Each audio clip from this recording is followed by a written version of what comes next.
Ike, itong ating pagkain Ilocano ng mga mahihirap, mga katulad kong hampas lupa. So, boiled lang to na sitaw. Yan, medyo okay na yan. Sausaw lang natin sa bagoong.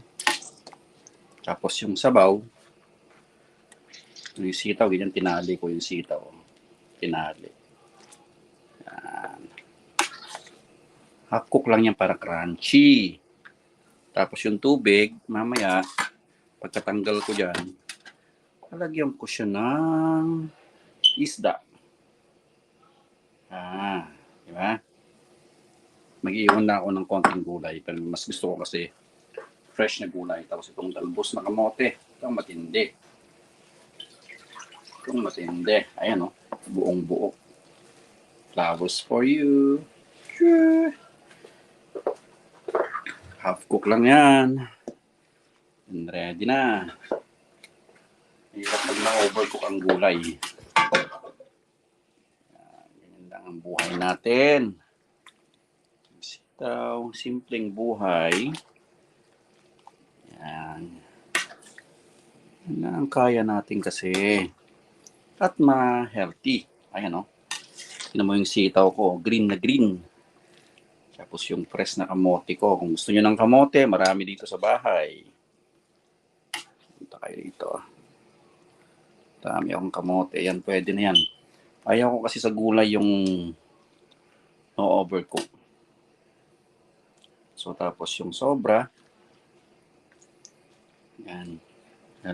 Tatanggalin ko lahat ng gulay. Tapos yung isda ang nilalagay ko.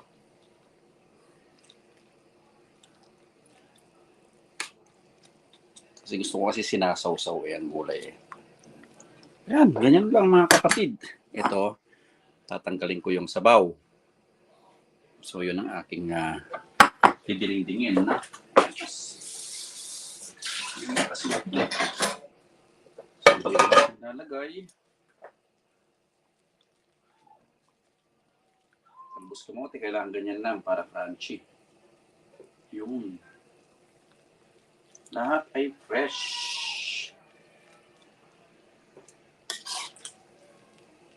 Ayaw ko nang na-overcook ang gulay. Pag hindi to, sausaw mo lang ng konting ganyan. Okay.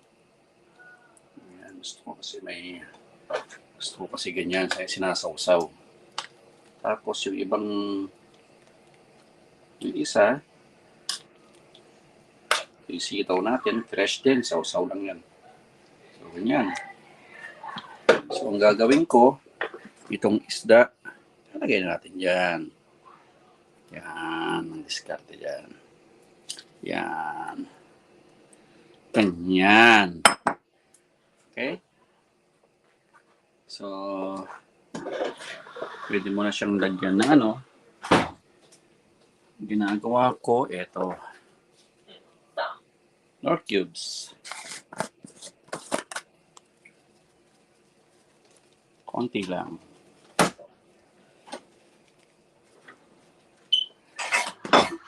Parang hinilasa lang ng konti.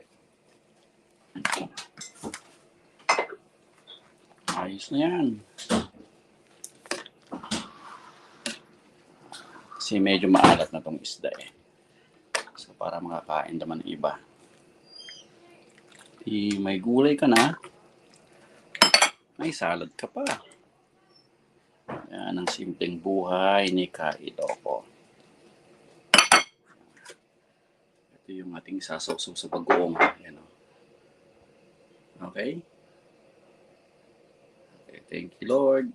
Simple life. Yan lang. Yan. Buhay ng hirap.